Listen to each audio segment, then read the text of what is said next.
The message was sent at 11:47 p.m. 2 words. He's outside. No punctuation. No follow-up. No call to emergency services. If you believe this was a cry for help, stay with this case. Because by the end, you may not be so certain. 3 minutes later at exactly 11:50 p.m., every exterior camera at the Carter residence stopped transmitting. Not one by one. Not a staggered failure. A synchronized blackout. At 6:12 the following morning, a package courier approached the front porch and found the door slightly open. Inside, the lights were still on.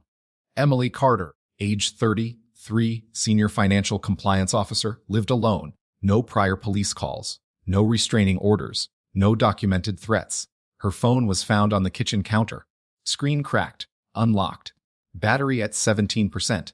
The last outgoing message was sent to her younger sister, Madison. He's outside.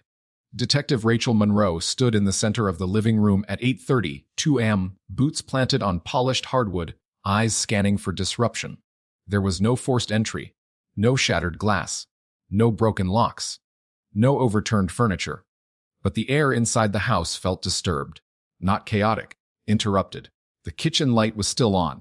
The coffee maker contained fresh grounds. The machine had been manually switched on at 11:49 p.m., according to its internal clock memory. 2 minutes after the text, Rachel crouched near the hallway entrance. There. A faint smear. Dark. Thin. Partially wiped. Blood. Minimal volume. Not arterial spray. Not pooling. A shallow injury. Near the bathroom doorway, one black high heel lay on its side. The matching shoe remained inside the bedroom closet. People do not leave voluntarily wearing one shoe. In the bathroom trash bin, there were 2 tissues. Each contained diluted reddish staining. Someone attempted to clean a minor wound. But there were no large-scale cleanup signs. No bleach odor. No wiped floors. Rachel moved toward the security control panel near the staircase. System status offline. Manual reboot attempted at 11:51 p.m. That meant someone touched the panel after the blackout. She stepped outside. The soil near the walkway was dry. No clear impressions. Across the street, a neighbor's camera caught partial driveway coverage. No visible struggle. No vehicle parked directly in front during the critical window. Emily's last call occurred at 10:59 p.m. Duration 4 minutes and 9 seconds. Contact name saved as D. Rachel requested immediate extraction. Inside the bedroom, the comforter was turned down neatly. On the nightstand, a half-filled glass of water. On the dresser mirror, faint streaking at shoulder height. As if someone had steadied themselves. Rachel slowed her breathing. Minimal blood. No forced entry. Phone left behind. Cameras disabled simultaneously. This was not spontaneous violence. This was structured. She turned her attention back to the phone. He's outside. Not someone. Not there's someone. Nah. Recognition implies familiarity. Rachel ordered immediate location of Daniel Harper, age 35, former boyfriend. Relationship ended approximately 4 months prior. By 10:20 a.m., Daniel answered his apartment door calmly. No visible injuries. No defensive scratches. His vehicle's engine was cold. Were you outside Emily Carter's residence last night? Rachel asked. Yes. No hesitation. Why? She asked me to come. Did you enter the house? No. Did you see her? Yes. We're at the front window. What was her demeanor? She looked nervous. Off you. He paused. No. That was the first fracture. Then of what? She kept looking behind her. Rachel held his gaze. Behind her. She repeated. Yes. He leaned back slightly. She told me to wait. For what? For her to check something. Rachel did not react. What happened next? The porch light flickered. Then everything went dark. Did you approach the door? No. Did you leave? Yes. What time? Right after the cameras went off. A geolocation later confirmed Daniel's phone was within 100 feet of Emily's residence from 11:34 p.m. until 11:52 p.m. There was a 90-second data gap between 11:49 and 11:51 p.m., exactly when the cameras failed. Rachel returned to the house that afternoon. She examined the breaker panel in the basement. Behind the insulation, she found it. A compact wireless signal jammer, battery-powered, manual toggle, recently installed. and located inside the house.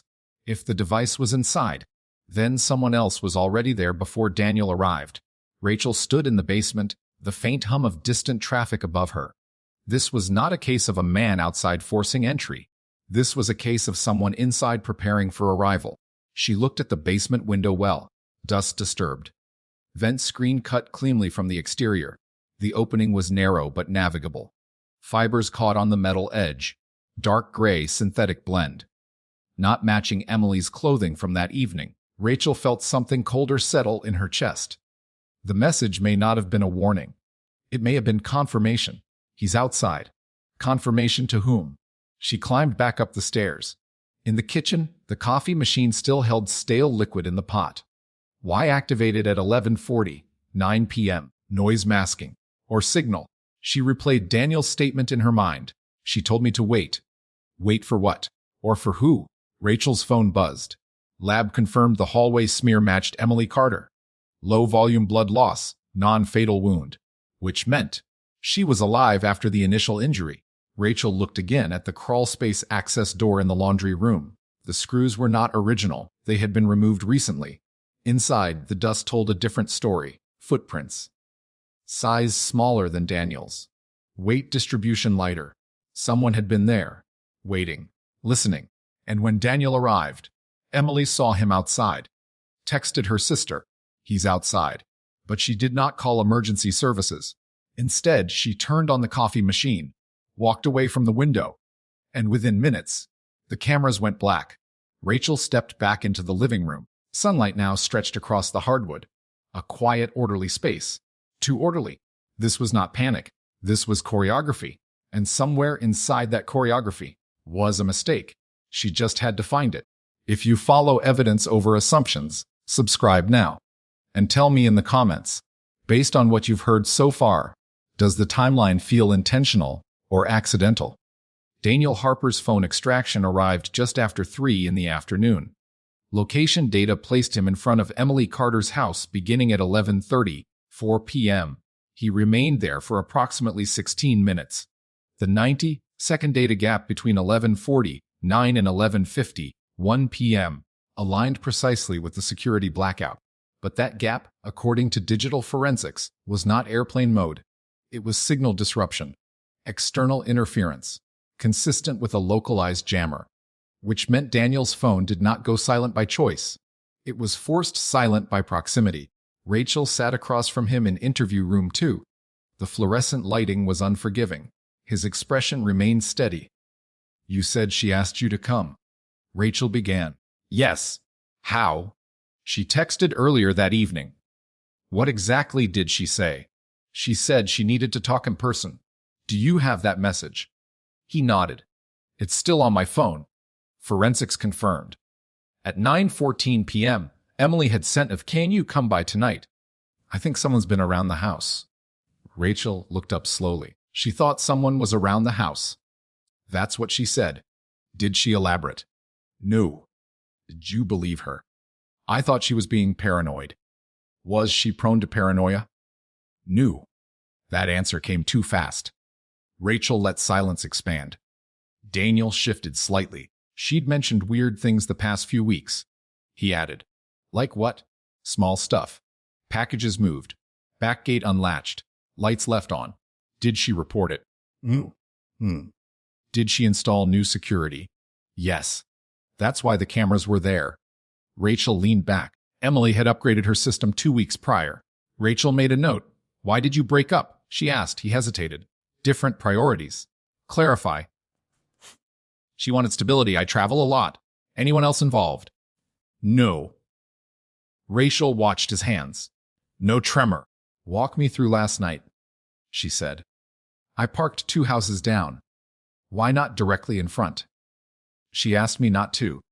Why? She didn't want neighbors talking. Rachel's eyes narrowed slightly. She was worried about gossip. She's private. What time did you see her? 11:45. Maybe. And she stood at the front window. What did she do? She raised her hand like she was going to unlock the door. Did she? I don't know. The porch light flickered. Flickered. Yeah, like power fluctuation. Rachel knew from the panel logs that there had been no grid interruption, which meant the flicker was internal, possibly deliberate. Then what? She stepped away from the window, and I waited. For how long? 2 minutes, maybe 3. What were you doing? Standing there? Did you approach the door? No? Did you hear anything? He paused. There was a sound. What kind of sound? Like something hitting the floor. Rachel didn't blink. One impact. Yes. Did she scream? No. Did you call her? I texted. She didn't answer. Did you knock? No. Why not? I didn't want to escalate. Escalate. Rachel wrote the word down. You left at 11:52, she said. Yes. Why? Everything went dark. The cameras. Wes. You knew the cameras went dark. They were visible from outside. Rachel noted that. So when the cameras shut off, you assumed. I assumed she didn't want me there anymore. Or that something was wrong. He swallowed. Yes. Why didn't you call emergency services? Silence. I didn't think she was in danger. Rachel leaned forward slightly. She told you someone had been around the house. Wes. She looked nervous. Yes. You heard something hit the floor. Yes. The cameras went dark. Yes. And you drove away. His jaw tightened. Yes. Rachel stood. We'll be in touch. Outside the room, she paused. Daniel's narrative had consistency. Too much consistency. It felt rehearsed. But rehearsed does not mean false. It means prepared. Rachel returned to the Carter residence that evening. She wanted to walk the space again at the same hour. At 11:45 p.m., she stood outside the house. Street quiet. Minimal traffic. The porch light illuminated the window. She positioned herself where Daniel claimed to have stood. From that angle, the living room interior was partially visible. Anyone inside the hallway would be hidden from view. The kitchen, however, could be seen in reflection. If someone moved quickly from hallway to kitchen, an outside observer might miss it. Rachel stepped closer to the door. There, a faint scuff near the threshold. Not from forced entry, from weight shift. As if someone inside had braced against the door, she circled the house. At the side yard, the basement window well sat partially concealed by shrubs. The vent screen had been cut cleanly.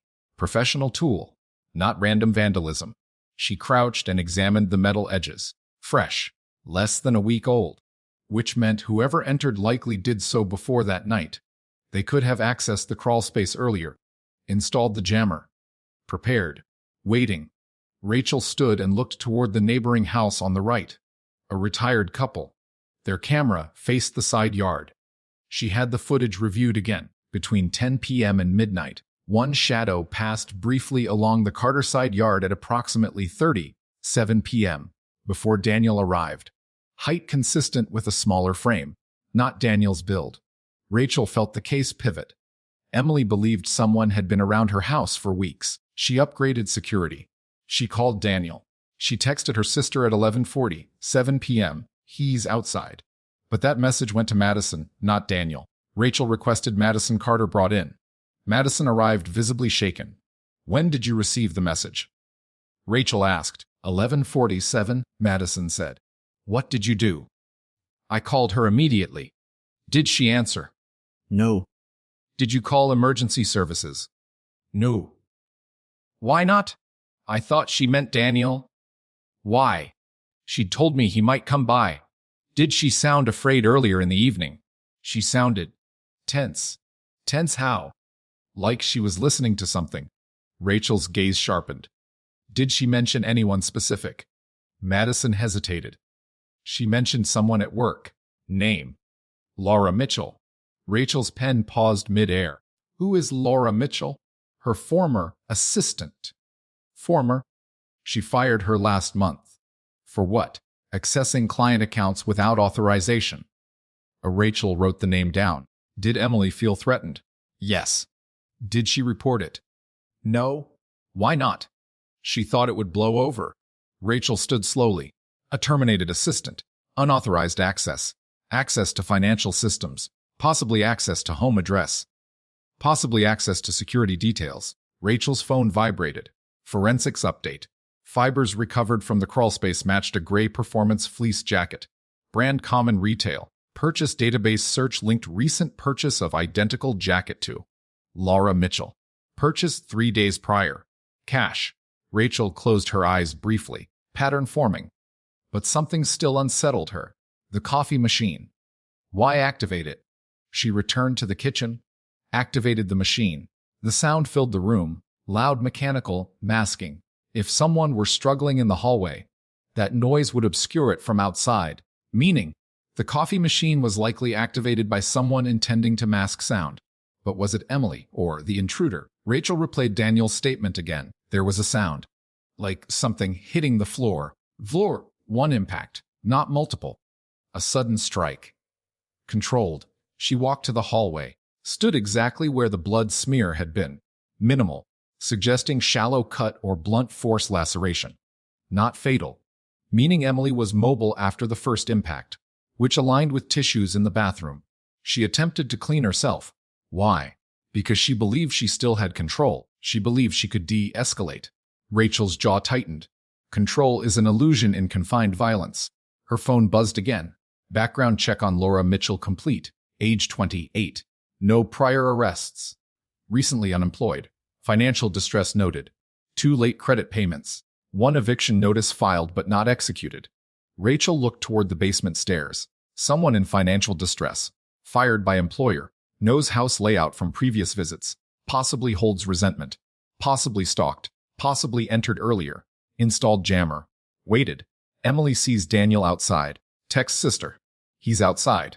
Not a warning. A trigger. Rachel exhaled slowly. But here was the contradiction. If Laura intended to harm Emily, why wait until Daniel arrived? Why not act earlier? Unless Daniel's arrival was necessary, not as a target, as leverage. Rachel's mind shifted. What if Emily invited Daniel not for comfort, but as bait? She felt the cold thread of another memory slide into place. Another case, years ago. A woman who believed she could outmaneuver her stalker. She had attempted to orchestrate confrontation. It ended in blood. Rachel's unresolved case. The one that never left her. Different city. Different name. Same mistake. Control. She stepped into the basement again. Shined her light into the crawlspace. Dust. Fibers. Foot impressions. And something else. A faint indentation near the access point. Rectangular. Approximately the size of a small storage container. Someone had stored something there. Recently removed. Rachel stood upright. This was premeditated. The intruder did not panic. The intruder planned. Daniel was outside. Emily was inside. And someone else was beneath them. Waiting. Rachel looked up toward the living room floor above her. Who were you signaling? She murmured. Because he's outside. Is not fear. It's coordination. Laura Mitchell agreed to come involuntarily. She arrived at the precinct at 9:16 a.m., dressed in a gray blazer and dark jeans. Hair pulled back tightly. No visible injuries. No visible panic. Her posture was controlled. Rachel noticed that immediately.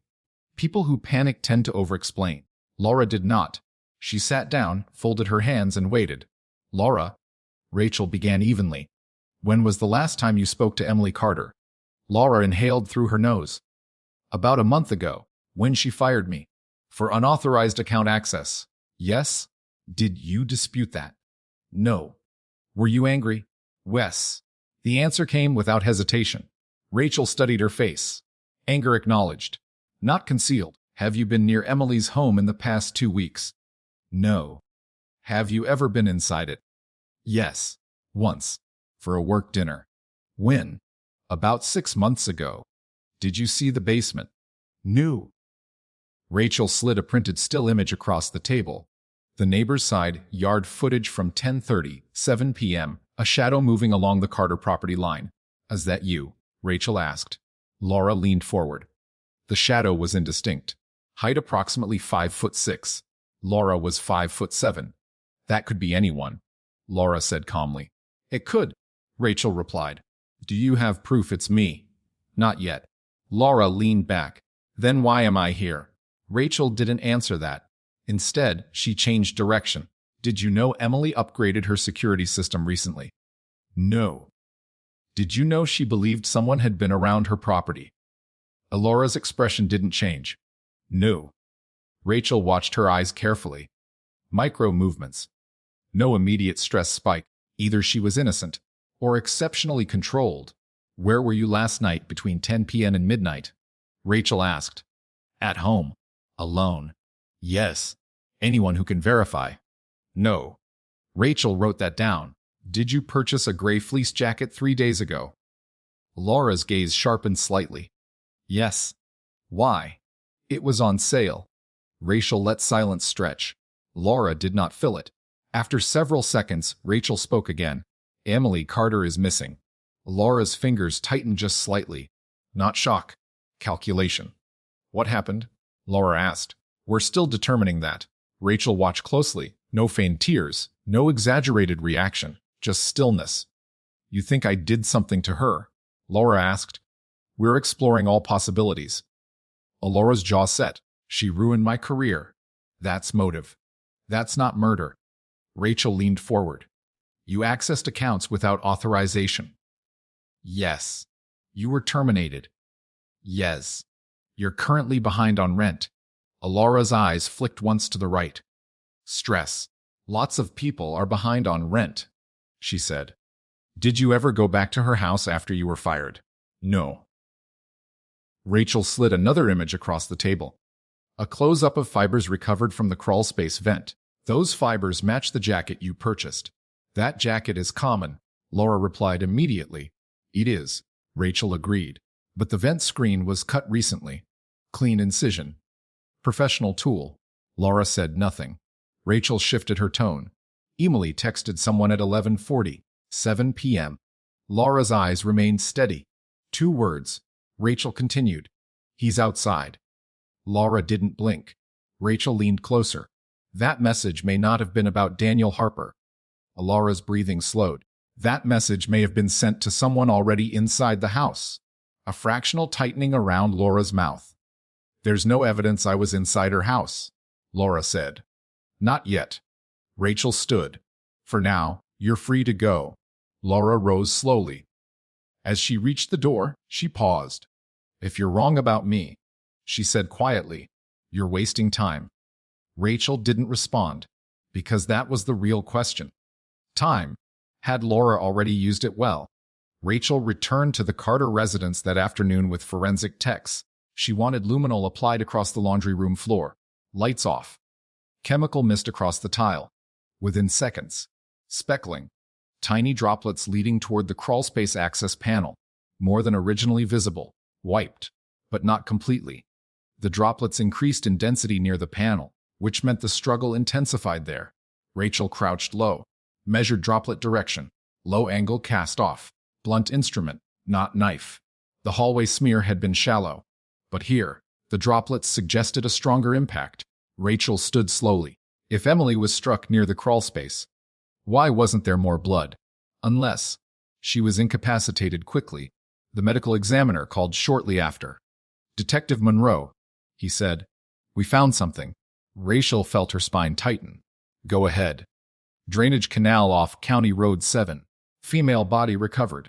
Identification pending but consistent with your missing. Rachel closed her eyes briefly. Condition. Advanced exposure but intact. Blunt force trauma to the back of the skull. Estimated time of death. Within 1 hour of reported disappearance. Rachel exhaled slowly. Transport her to the lab. She drove to the canal personally. The wooded area was quiet, almost peaceful. Emily Carter lay partially submerged in shallow water. Rachel stood several feet away. She didn't need to get closer to see the head trauma. Single decisive strike. Not chaotic, not frenzied, controlled. Rachel felt the old memory press at the edges of her mind again. Another woman, another controlled strike. Another offender who believed they were smarter than the system. She pushed the thought aside. Focus, evidence, patterns. Emily's wrists bore faint bruising. Not tied, gripped, transported. Rachel turned to the responding officer. Any vehicle tracks. Faint impressions near the dirt access road. Hard to lift cleanly. Any surveillance along County Road 7. We're checking. Rachel stared at the canal. If Laura transported the body, She would need a vehicle. Time window between 11:50 and approximately 12:40, 5 a.m., roughly 50 minutes. Feasible. Rachel returned to the lab. Autopsy confirmed blunt force trauma from a cylindrical object, approximately 1¼ inches in diameter. Metallic. Single strike to occipital region. Immediate collapse. Secondary shallow laceration consistent with earlier hallway blood. Meaning, Emily was first struck lightly, then later killed. 2 separate impacts. 2 stages. Rachel leaned over the report. First impact inside house. Second impact before disposal.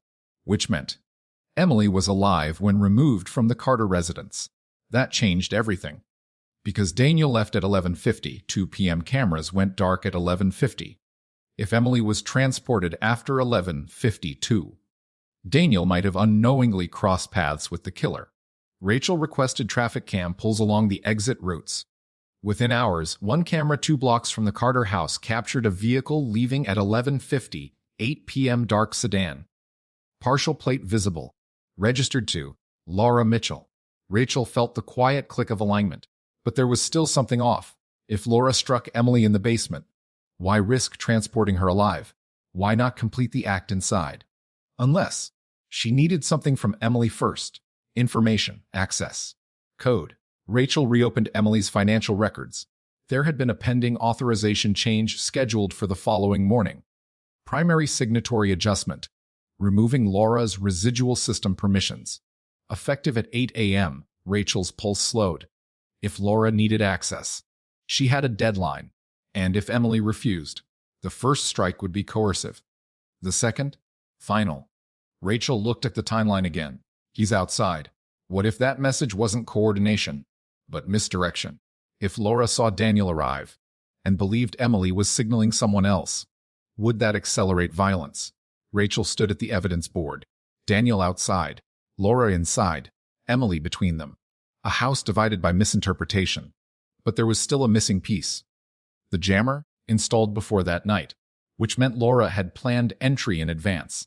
She intended to act regardless of Daniel's presence. Daniel's arrival complicated things, but did not initiate them.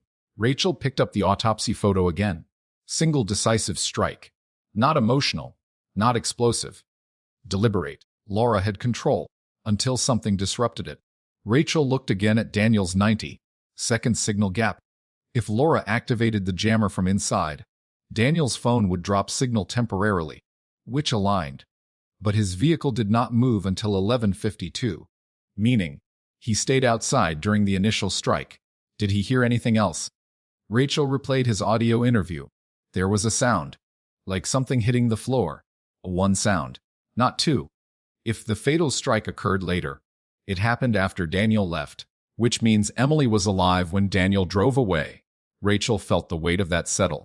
He left her there, alive, with someone inside. She stared at the evidence board. This case was no longer about who entered. It was about who underestimated whom, and why Emily Carter believed she could manage both sides. He's outside. 2 words. But inside, someone had already decided how it would end. Laura Mitchell did not run. That was the first unexpected variable. When uniformed officers arrived at her apartment with a warrant at 6:42 p.m., she opened the door within 10 seconds. No barricade, no attempt to flee. Calm, controlled. She stepped aside and said, "I assume you found her." Rachel stood in the hallway watching closely. "We did," Rachel said. Laura nodded once. "County Road 7. Rachel did not answer. Laura exhaled slowly. "I figured you'd check drainage access." That was the second variable. Not denial, not shock. Acknowledgement. They placed her in cuffs. During transport, she remained silent. In interview room 2, the air felt heavier than earlier that morning. Rachel sat across from her again. "You transported Emily Carter's body," Rachel said evenly. Laura's eyes held steady. "You can prove that. We have traffic footage placing your vehicle 2 blocks from her house at 11:58 p.m. Laura said nothing. "We have fibers from your jacket in her crawl space." Silence.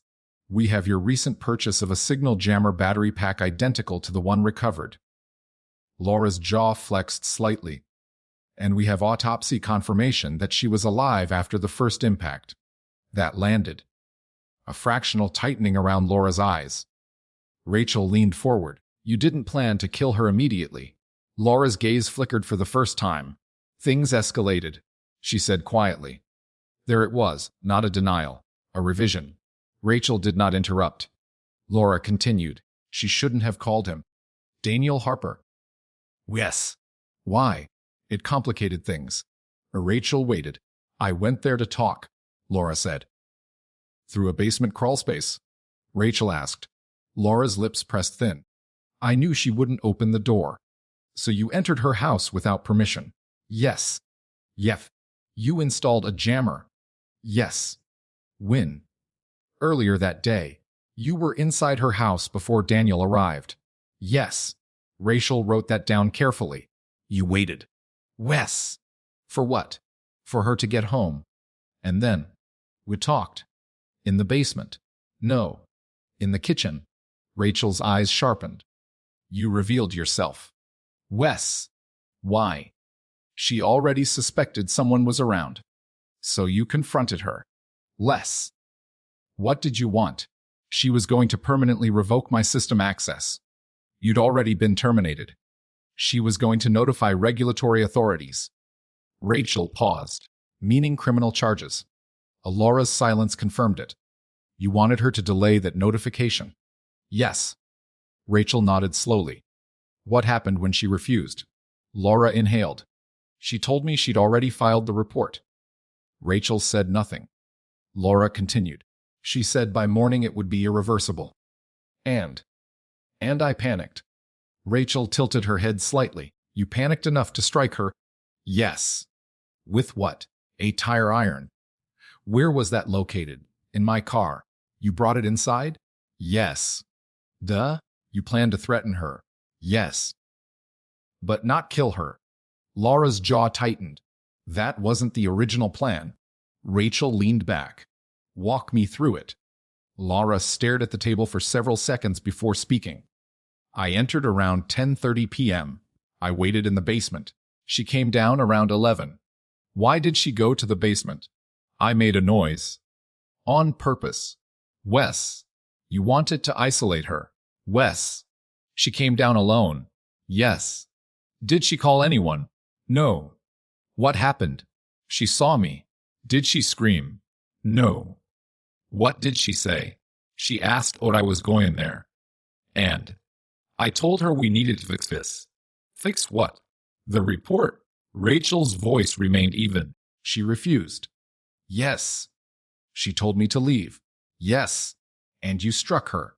Laura's breathing grew shallower. She turned to go back upstairs. I grabbed her arm. That accounts for the wrist bruising. Less. She tried to pull away. And I swung. Rachel's eyes did not leave Laura's face. Where did you hit her? Back of the head. Hard.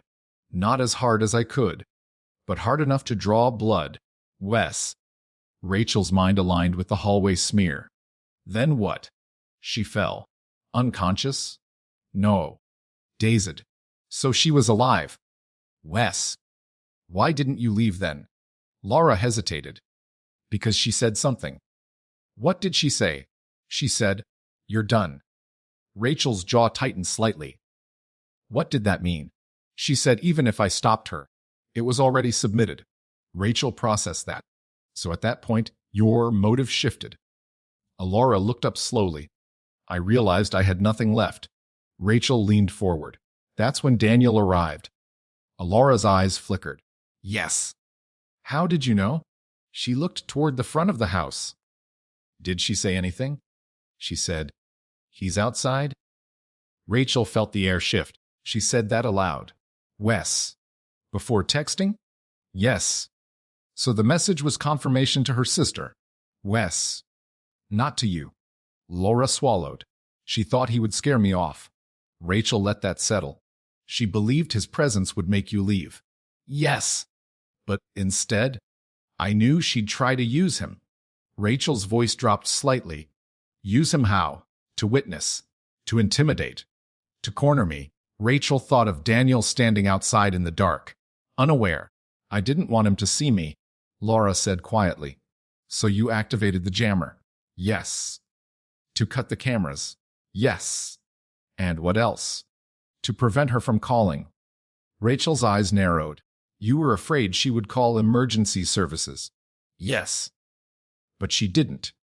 Noog. She tried to walk past me. And I hit her again. Rachel's voice remained steady. In the basement. Yeah. Yes. With the same tire iron. Yes. Was that strike fatal? Laura's silence lasted longer this time. Yes. The word came out barely audible. Rachel nodded once. And then? I waited. For what? For him to leave? Daniel. Les. You heard him outside. Les. Did he knock? No. Did you hear anything from him? No. Rachel considered that. He heard one impact, she said. Laura's eyes flicked upward. That was the first strike. Rachel wrote that down mentally. So the fatal strike happened after Daniel drove away. Les. Rachel leaned back. You transported her body. Yes. How? In my car. Through the basement window. Yes. You carried her alone. Wes. Why the drainage canal? It's isolated. Rachel stared at her. You pre-selected that location. Laura did not respond. Silence confirmed it. This had not been a spontaneous disposal decision. It was contingency. Rachel stood slowly. There's one more thing, she said. Laura looked up. You installed the jammer earlier that day. Wes. Which means you planned to enter the house before any confrontation. Wes. You anticipated violence. Laura's expression hardened. I anticipated resistance. Rachel stepped closer to the table. You brought a tire iron. Wes. That's not negotiation. Laura said nothing. Rachel felt that old memory stir again. The unresolved case. Another offender who believed they could control narrative and timing.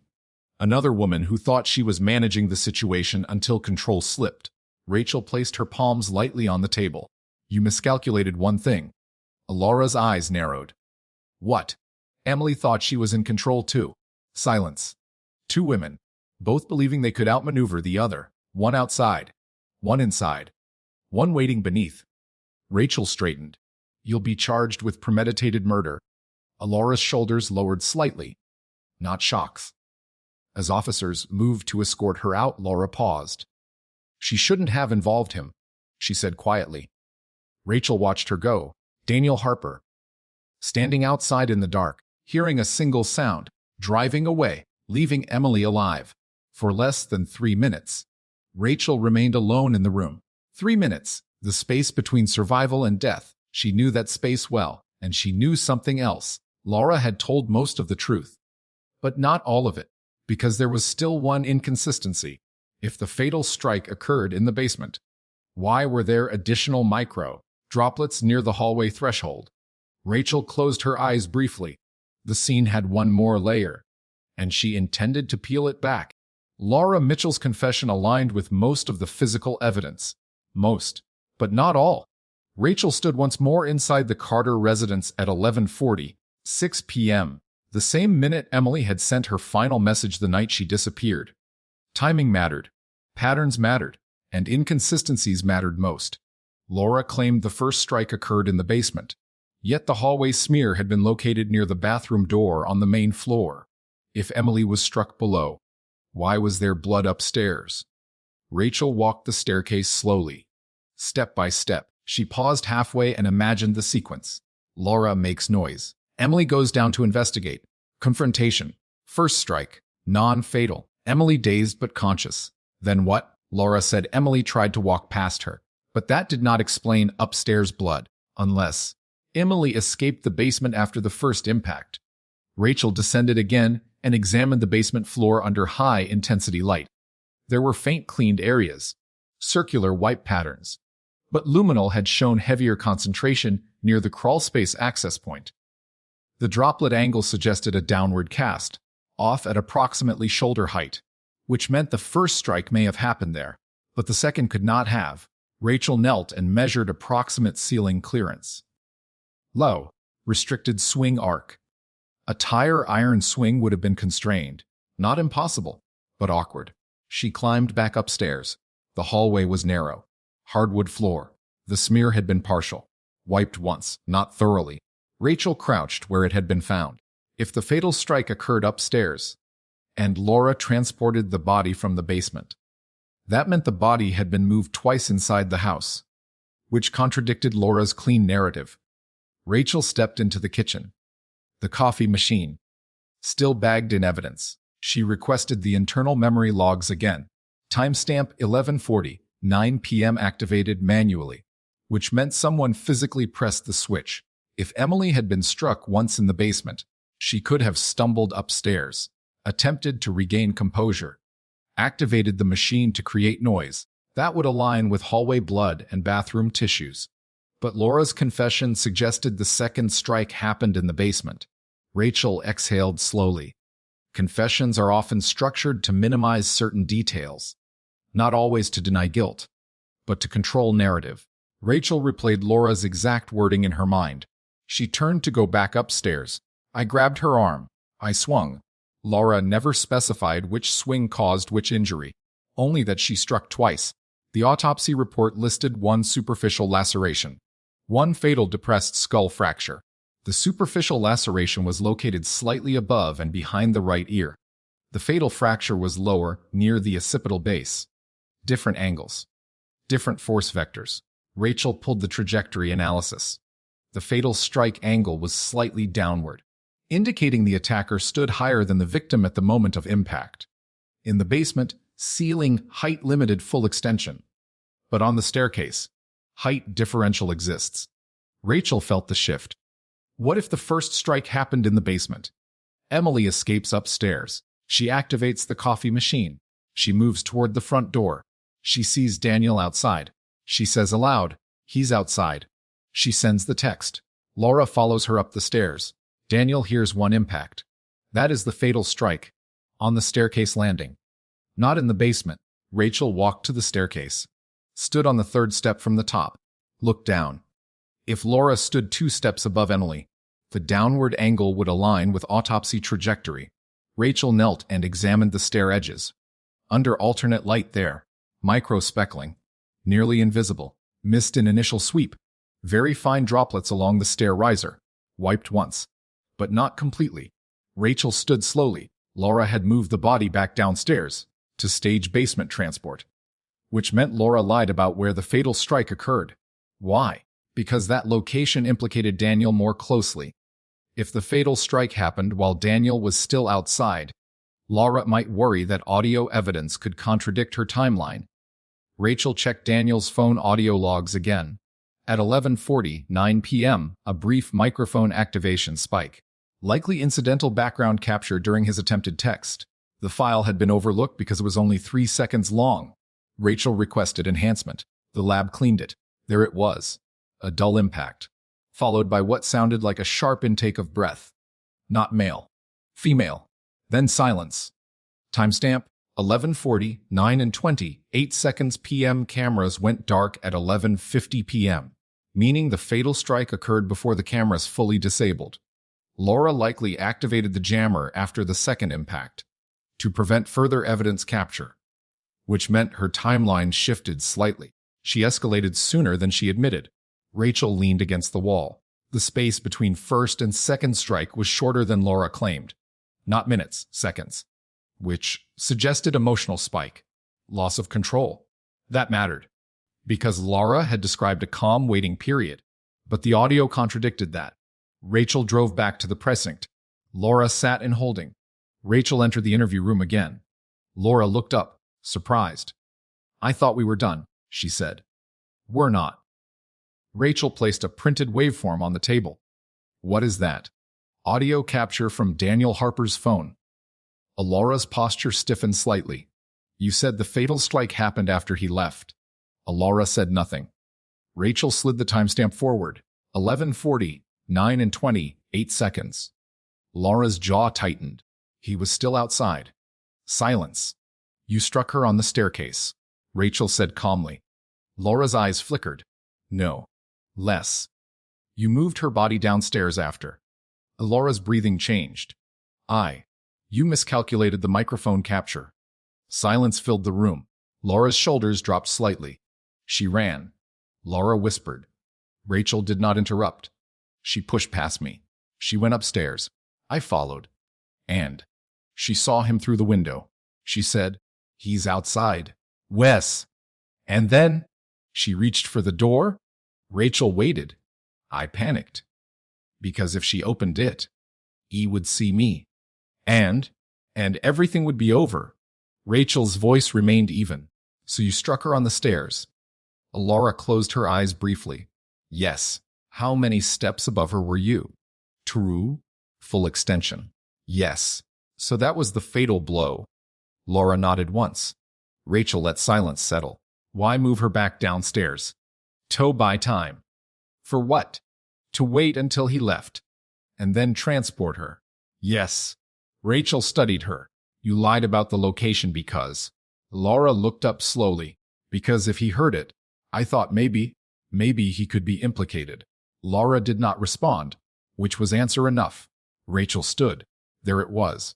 Not just premeditated entry, not just coercion, but post-impact calculation, an attempt to redirect suspicion. Rachel felt that familiar cold clarity settle over her. Control.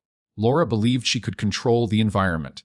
Emily believed she could control Laura. Daniel believed leaving would avoid escalation. Each made a calculation. Only one miscalculated fatally. Rachel exited the room. Outside, she paused near the evidence board. The unresolved case flickered at the edge of her mind again. Years ago. Another staircase. Another downward angle. Another offender who shifted body position to distort timeline. Rachel exhaled slowly. This case was closed in structure, but not in feeling, because one question still lingered. Why did Emily wait so long to report Laura's unauthorized access? Why delay regulatory notification until the following morning? Why create that narrow window? Rachel looked at the financial audit logs again. The final submission timestamp. Scheduled for 8 a.m., but draft saved at 11:30, 8 p.m., 9 minutes before the message, which meant Emily finalized the report minutes before confrontation escalated. Laura knew that, and that knowledge accelerated violence. Rachel stared at the clock. 11:30, 8 p.m. Emily seals Laura's professional fate. 11:40, 7 p.m. He's outside. 11:40, 9 p.m. impact. 11:50 p.m. cameras black. 11:52 p.m. Daniel drives away. 3 minutes. That was the true window. 3 minutes between confrontation and irreversible outcome. Rachel looked at Laura through the holding cell window. Control. It always fractures in the same place, right before someone loses it. And that fracture is where truth lives. By morning, the structure of the case was legally solid. Premeditated unlawful entry, signal interference, blunt force homicide, body transport and disposal, post-event staging, false timeline statement. But structure is not the same as resolution. Rachel Monroe had learned that the hard way years ago. Laura Mitchell's revised confession aligned with forensic reconstruction after the staircase evidence was recovered. The downward strike angle, the micro-droplet pattern on the riser, and the 3-second audio spike from Daniel Harper's phone formed a tight evidentiary loop. Still, Rachel returned to the Carter house once more. Not because she doubted the offender, because she doubted the silence. There is always a moment before violence escalates where someone makes a choice. She wanted to find that moment. The house had been cleared for release to family, but Rachel had temporary access authorization. The front door opened with a quiet mechanical click. She stepped inside. No crime scene tape now, no forensic markers, just a quiet, intact space. The hallway had been professionally cleaned, but Rachel knew exactly where the smear had been. She stood there again. Emily had been alive at that point. Dazed, but mobile. She walked to the staircase, placed her hand lightly on the railing. Emily would have felt the first strike in the basement. Disorientation, shock, fear, but not yet inevitability. Rachel climbed halfway up. If Emily was trying to reach the front door, she would have moved quickly, not carefully. She would have thought speed meant safety. That assumption cost her. Rachel turned toward the living room window. From this angle, the porch was clearly visible. Daniel would have been standing near the shrubs, waiting, seeing only partial interior, unaware that violence had already occurred below him. Rachel replayed Daniel's body language in the interview room. No visible deception indicators. But guilt often looks like calm. She stepped into the kitchen. The coffee maker was gone, processed as evidence. In its place, a clean patch of counter. Why did Emily activate it? Rachel had reconstructed it as noise masking. But now, standing in the silence, she reconsidered. If Emily had just been struck once, if she was disoriented, she may have activated the machine not to mask sound, but to create normalcy, to make the house feel less like a threat zone. Human instinct under stress often defaults to routine. Routine feels safe, even when it is not. Rachel leaned against the counter. Emily sealed the regulatory report at 11:30. 8 p.m. Laura confronted her around 11:45. Daniel arrived around 11:45. 3 timelines intersecting within seconds. Emily saw Daniel, said aloud, "He's outside." Texted her sister, reached for the door. If she opened that door, Laura would have been exposed. That was the moment, not the first strike, not the basement confrontation. The moment of escalation was the door handle. Rachel closed her eyes briefly. The unresolved case from years ago pressed forward again. Different woman, different offender, but the same inflection point. A door handle, a staircase, a downward blow. In that case, Rachel had arrived too late to reconstruct the precise second when control shifted. It had bothered her for years. This time she had the second. 11:49 and 28 seconds. Impact. Recorded. Rachel opened her eyes. Control is fragile. Both Emily and Laura believed they were in control of the narrative. Emily believed Daniel's presence would shift leverage. Laura believed she could intimidate without consequence. Daniel believed non-intervention would prevent escalation. Each miscalculated. But Rachel was not done examining Daniel's role. She requested Daniel return voluntarily. He complied. In interview room 3, he sat straighter than before. "You heard one impact," Rachel said. Yes. At 11:40, 9 and 28 seconds. He swallowed. "You told us you thought it was something falling." "Wes." "What? You didn't consider entering the house?" "No." "Why?" "I didn't want to make things worse." Rachel held his gaze. "Worse than what?" He hesitated. "She didn't want drama." "That's not what I asked." He exhaled. "I didn't want to be accused of something." There it was. Rachel leaned forward. "You were thinking about yourself." He flinched slightly. "I didn't think she was in danger." "She told you someone had been around her house." "Yes." She looked nervous. "Yes." "You heard an impact." "Yes." "And you left." He looked down. "I thought she changed her mind about seeing me." Rachel studied him carefully. Fear of implication can override instinct to intervene. He had calculated self-preservation. Rachel stood. "You're not criminally liable," she said evenly. He looked up quickly. "But understand this," she continued. 3 minutes after you left, she was dead." His face drained of color. Rachel exited the room. Legal liability and moral weight are not the same. She returned to her office and stared at the evidence board. The case would hold in court. Laura's planning was documented. The jammer purchase, the crawlspace entry, the tire iron, the staged relocation, the false statement. Premeditation was clear. But Rachel kept circling one detail, the regulatory filing. Emily finalized it at 11:38 p.m. Why that late? Why not submit earlier in the day? She pulled the full digital log. Draft saved at 9:12 p.m., modified at 10:47 p.m., finalized at 11:38 p.m. Between 10:47 and 11:38, there were several view-only accesses from an external IP address, masked, but traceable to a coffee shop 2 blocks from Laura's apartment, meaning Laura may have known submission was imminent before confronting Emily, which meant the confrontation was not simply reactive. It was triggered by digital confirmation. Rachel felt clarity sharpen. Laura accessed the draft remotely, saw the timestamp, realized the window was closing, drove to Emily's house, entered through the crawlspace, installed jammer, waited. This was not emotional impulse. It was deadline-driven escalation. Rachel picked up the autopsy photo again. Single decisive blow. Emotion may have accelerated it, but planning preceded it. Her phone buzzed. The district attorney's office confirmed first-degree murder charges would be filed. Signal interference enhancement included. Rachel acknowledged. The legal arc was complete. Yet something inside her remained unsettled. She drove once more past County Road 7 before heading home. The drainage canal looked ordinary in daylight, unremarkable. Rachel stood by the water's edge. In her unresolved case years ago, the offender had never confessed to the precise location of the fatal strike. Body relocation muddied reconstruction. She never found the microsecond of escalation. Here, she had 11:40, 9 and 28 seconds. Recorded, measured, proven. But the similarity between the two cases lingered. Staircase, downward strike, attempt to manipulate timeline. She made a quiet decision.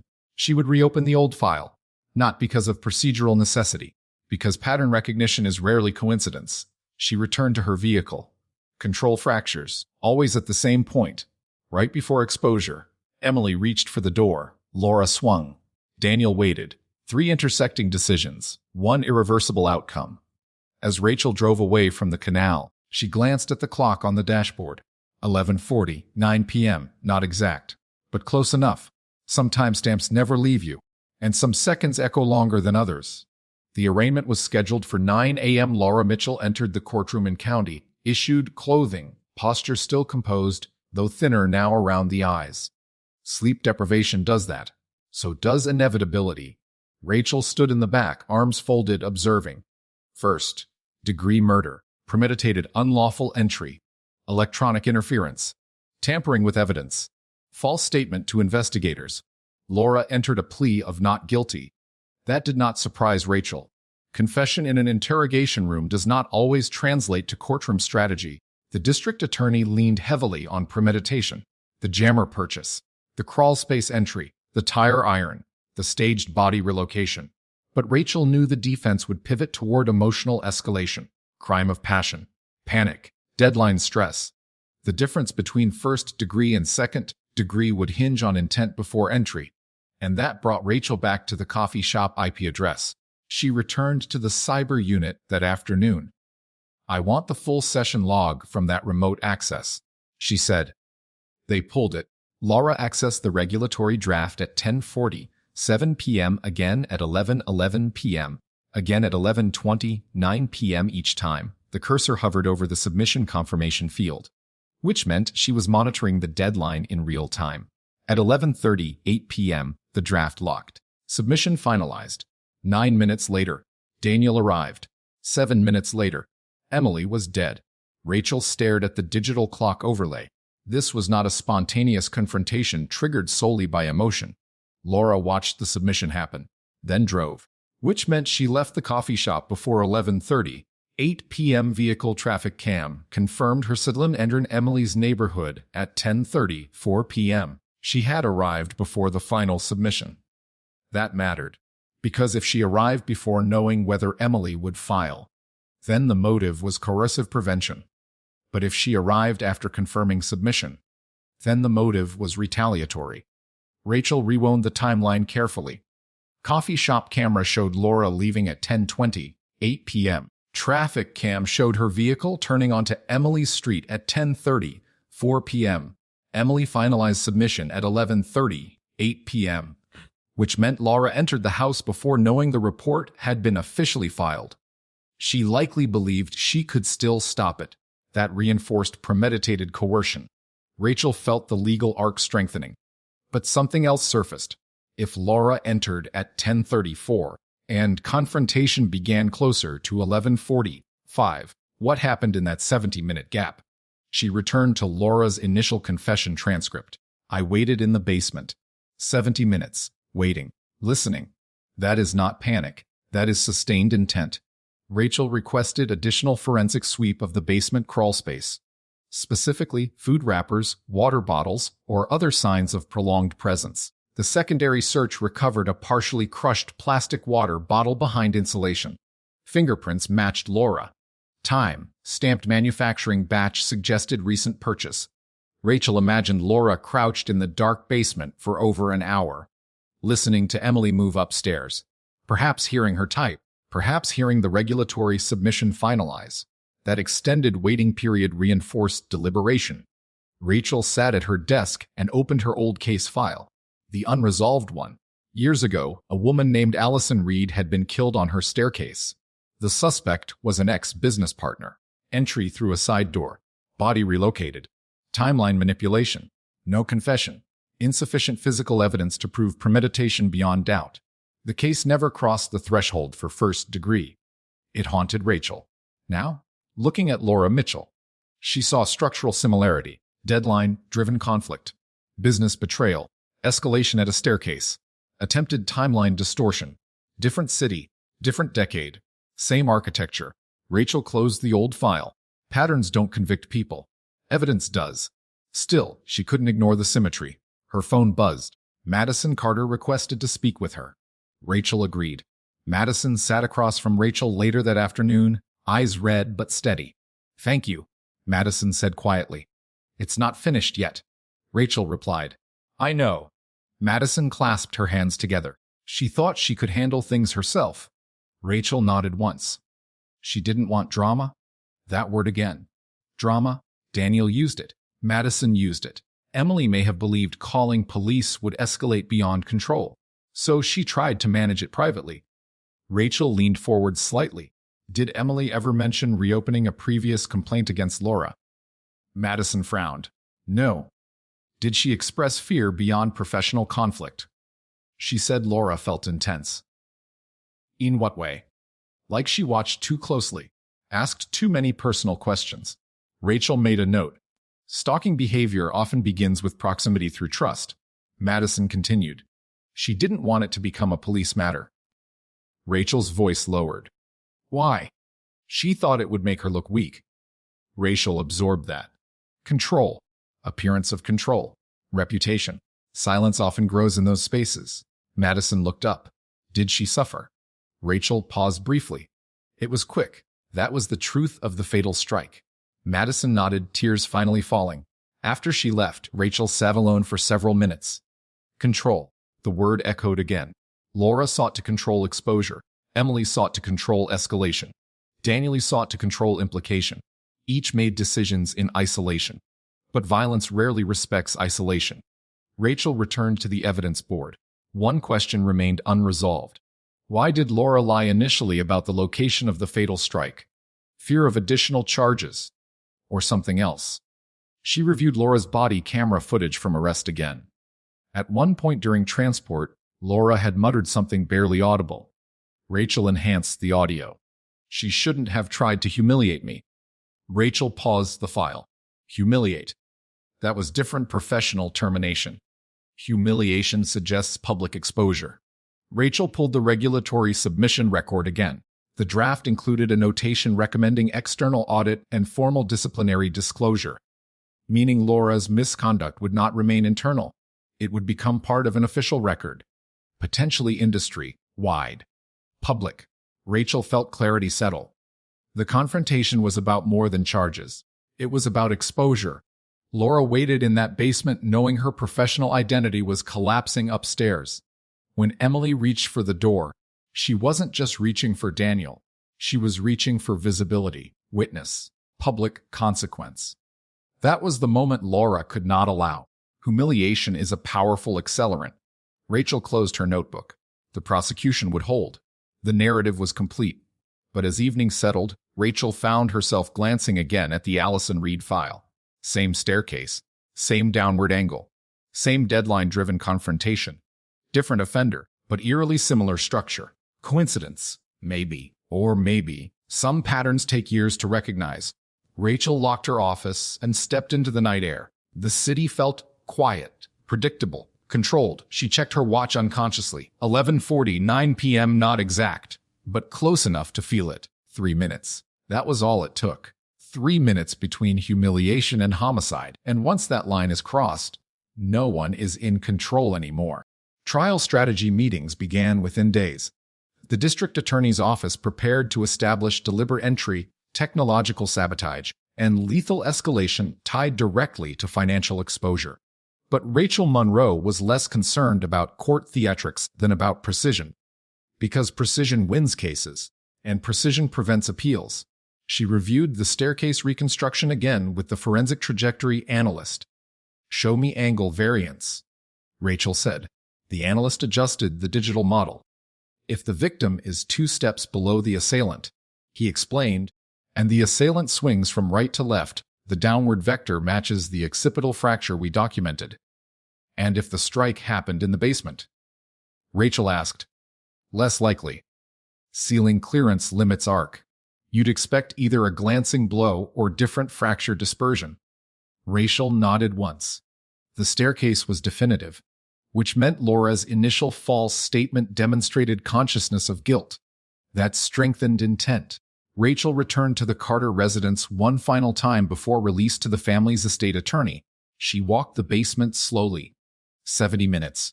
That was how long Laura waited. 70 minutes in darkness. Rachel imagined the silence down there.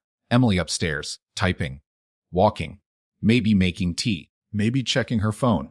And beneath her, someone crouched in insulation shadows, watching a clock on a phone screen, monitoring a submission deadline.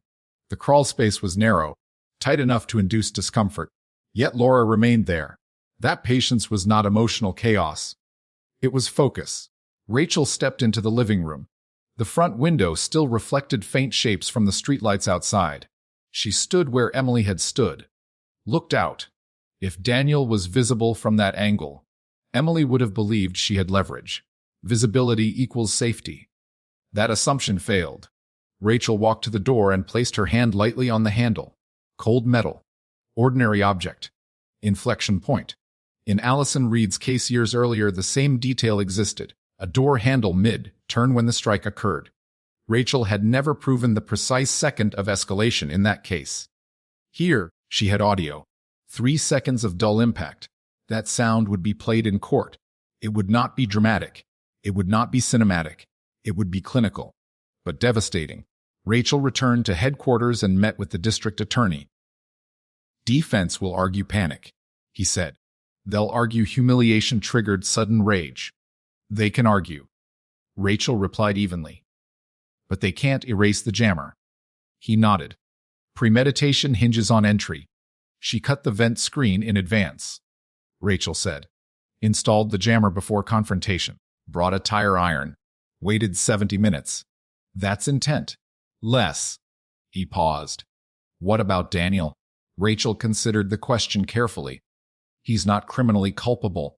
But he made a choice. The district attorney leaned back. Failure to act isn't homicide. No, Rachel agreed. But it is part of the story. After the meeting, Rachel walked back to her office slowly. She reopened Daniel's interview transcript again. I didn't want to escalate. Escalate what? Drama? Suspicion? Police involvement. Rachel had seen this pattern before. Witness proximity without intervention. Not malicious. Not violent.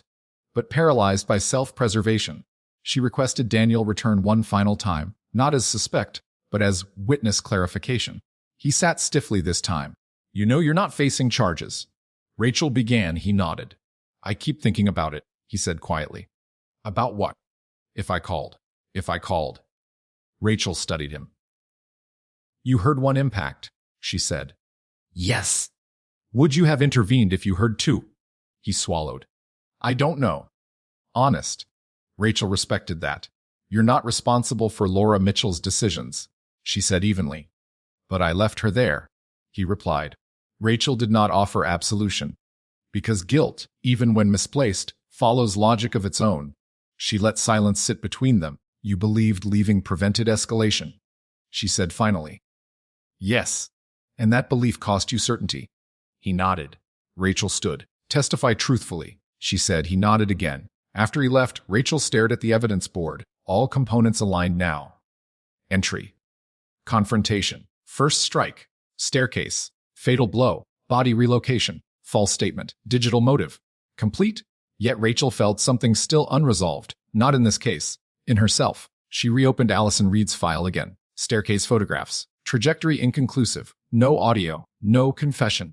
The suspect in that case had claimed self-defense. Rachel had never fully believed it. But belief without proof is useless. Now, looking at Laura's methodical preparation, Rachel wondered, how many offenders calculate humiliation the same way? How many wait in silence before escalating? How many see exposure as worse than violence? She closed the old file. One case does not solve another, but it sharpens instinct. Later that evening, The jail notified her that Laura requested a brief conversation. Rachel agreed. Laura sat across from her behind reinforced glass. No visible agitation. "You're going to use the waiting time against me," Laura said calmly. "Yes. It doesn't mean I plan to kill her. It means you plan to confront her unlawfully with a weapon?" Rachel replied. Laura's eyes narrowed slightly. "She ruined me. She documented your actions." Laura's jaw tightened. She was going to make it public. Rachel said nothing. Silence stretched. "You don't understand," Laura continued. "Everything I built, gone in one email." Rachel's voice remained level. "You entered her home with a tire iron." Laura looked down. "She shouldn't have tried to humiliate me." There it was again. Humiliation. Exposure. Rachel leaned forward slightly. "She was reaching for the door," Rachel said. Laura's breathing slowed. "Yes. If she opened it, Daniel would have seen you." "Yes. And you couldn't allow that." Laura's eyes lifted slowly. "You don't know what it feels like to have your entire career collapse." Rachel held her gaze. "I know what it feels like to stand on a staircase and realize control is gone." Laura didn't respond, because in that sentence was more than this case. Rachel stood. "This isn't about humiliation," she said. "It's about choice." Laura's expression hardened again. Rachel left the room. Outside, she paused in the corridor. Choice. Emily chose private handling. Laura chose forced entry. Daniel chose departure. 3 independent choices intersecting in less than 3 minutes. Rachel walked into the night air once more. The city was quiet. Streetlights casting long reflections. She checked her watch without thinking. 11:40, 9 p.m. close enough. That second would be replayed in court. The dull impact. The breath. Silence. Some seconds define a case. Others define a career. Rachel knew this one would do both. Jury selection began on a Monday. Rachel observed from the rear of the courtroom as potential jurors answered questions about workplace ethics, retaliation, and premeditation. The defense strategy became clear early. They would not deny entry. They would not deny the fatal strike. They would argue emotional collapse, humiliation, career destruction, psychological snap. Rachel had anticipated that angle. What they could not easily dismantle was the waiting. 70 minutes in a basement crawlspace is not a snap. It is sustained intent. The prosecution opened with timeline precision. 10:20, 8 p.m. Laura leaves coffee shop after monitoring draft. 10:30, 4 p.m. Vehicle enters neighborhood. Vent screen cut. Jammer installed. Waiting period. Confrontation. 11:30, 8 p.m. Regulatory submission finalized. 11:47 p.m. Text message sent. 11:40, 9 and 20, 8 seconds. Fatal strike. 11:50, 8 p.m. Vehicle departs. Body recovered. Every minute anchored. When Rachel took the stand, her testimony was measured. No embellishment. No narrative flourish. Just structure. The defendant entered the residence unlawfully prior to the victim's final regulatory submission. She stated. She installed a signal interference device to disable external cameras. She brought a tire iron into the home. She waited approximately 70 minutes before confrontation. The fatal blow occurred on the staircase, while the victim attempted to open the front door. The defense attorney rose. Detective Monroe, is it possible the defendant experienced sudden emotional breakdown upon learning the submission had finalized? It is possible to experience emotion, Rachel replied evenly. It is not possible to install a jammer and wait in a crawlspace for 70 minutes accidentally. A few jurors shifted. The defense pressed. But the fatal strike occurred after the submission was finalized, correct? Yes. So the humiliation was real. Rachel held steady. Humiliation does not cut vent screens or purchase jammers. The courtroom remained quiet. Later, Daniel testified. He described standing outside, hearing one impact, choosing to leave. The defense attempted to imply he might have misheard, but the 3-second audio file was played. A dull metallic strike, a breath, silence. The sound was clinical, unemotional, unmistakable. Laura showed little reaction, but Rachel noticed her jaw tighten at the audio. Exposure, the very thing she feared, public consequence. Rachel watched the jury carefully. Intent matters. Preparation matters. Waiting matters. Those 3 pillars held the case upright. When closing arguments arrived, the prosecution emphasized deliberation. She did not arrive in panic, the prosecutor stated. She arrived with tools. She waited. She confronted. She prevented exposure. And when the victim reached for the door, when the possibility of public accountability became imminent, the defendant chose lethal force. The defense countered with psychological pressure, career collapse, fear, desperation. Rachel remained still. She had seen desperation cases. They looked chaotic. This one looked methodical. The jury deliberated for less than 1 day. Rachel waited in her office. No pacing. No outward tension, but she knew how thin margins can be. She had lost a case years ago on thinner evidence. At 4:32 p.m. the call came. Verdict reached. Rachel returned to the courtroom. Laura stood. The foreperson rose. On the charge of first-degree murder, we find the defendant guilty. No audible reaction from Laura. Just a brief closing of her eyes. Signal interference guilty. Tampering guilty. Unlawful entry guilty. Sentence scheduled for a later date. As deputies escorted Laura out, she glanced once toward Rachel. Not anger. Not remorse. Recognition. Rachel did not look away. After the courtroom emptied, Daniel approached hesitantly. I heard the verdict, he said. Rachel nodded. It doesn't change what I did, he said quietly. Rachel studied him. You're not on trial, she replied. I still left. Rachel considered that. Yes, she said evenly. You did. He absorbed that without protest. Sometimes accountability is internal. He nodded once and left. Rachel remained in the empty courtroom a moment longer. Staircase. Door handle. Impact. Patterns completed. But closure is not silence. As she walked back to her office, her phone buzzed. A message from records. The Allison Reed case file had been digitized per her request. Rachel paused outside her office door. She had not planned to reopen it immediately. But patterns demand attention. She entered, closed the door, and opened the old file. Photographs loaded slowly. Staircase landing, victim prone, head trauma, inconclusive vector.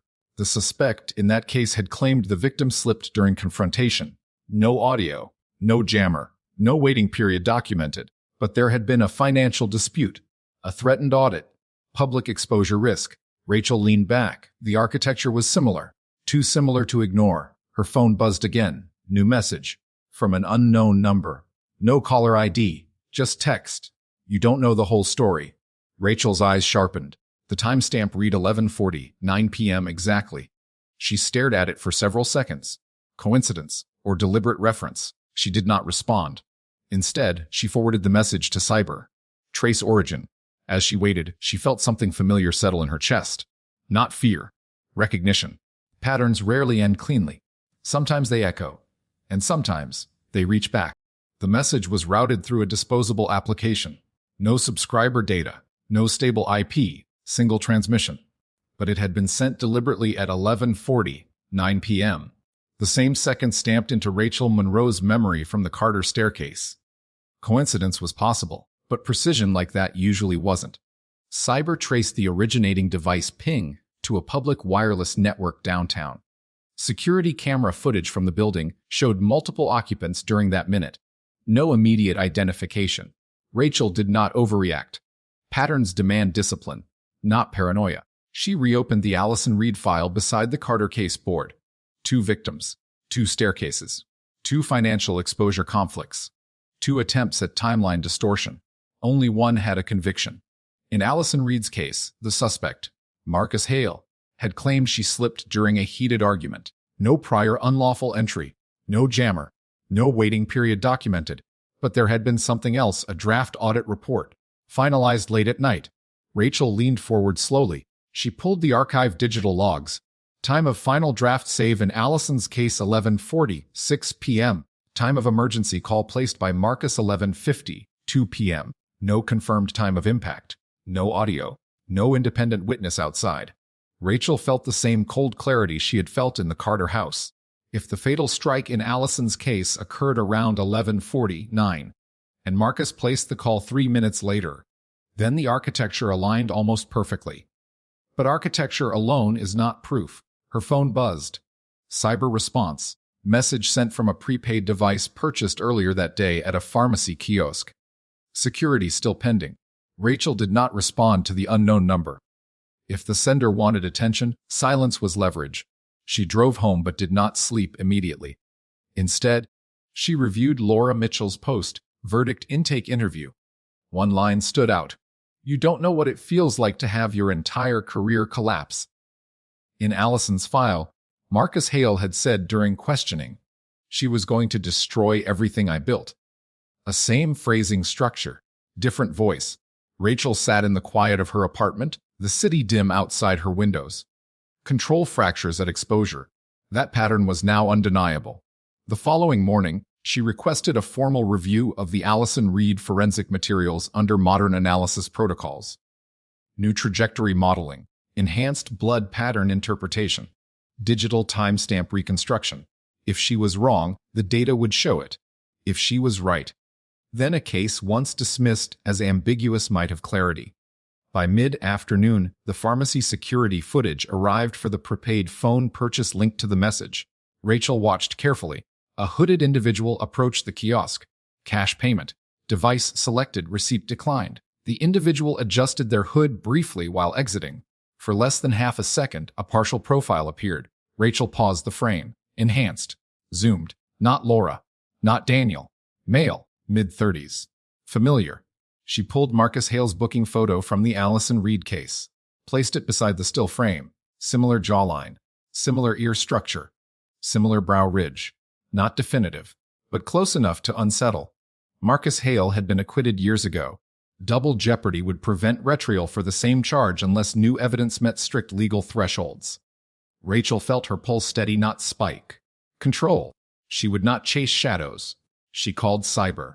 Check whether Marcus Hale was in this jurisdiction within the last 48 hours. Within minutes, confirmation returned. He had attended a professional conference downtown. Badge scan logged the previous evening. Time of exit from conference center 11:30, 6 p.m. The pharmacy kiosk was 3 blocks away. Timestamp on prepaid purchase 11:40, 4 p.m. Message sent at 11:40, 9 p.m. Rachel exhaled slowly. If Marcus sent that message, he was watching the Carter case. Watching her. Not because of Laura. Because of the staircase. Because of the pattern. She drove to the conference center and reviewed additional footage. Marcus exiting. Checking his phone, walking toward the street. At 11:40, 8 p.m., a camera on the adjacent block captured him standing still, typing. Timestamp on Rachel's phone 11:40, 9 p.m. You don't know the whole story. Rachel returned to headquarters and reopened the Allison Reed file completely. Original trajectory analysis had been inconclusive, but that was nearly a decade ago. She authorized modern reconstruction modeling using updated blood spatter algorithms. Within hours, preliminary results arrived. Revised impact angle suggested downward vector from elevated position, consistent with staircase positioning, inconsistent with accidental slip. Rachel leaned back slowly. She had suspected for years. Now data was leaning toward confirmation. Her office phone rang. Unknown number, she answered. Silence for 2 seconds.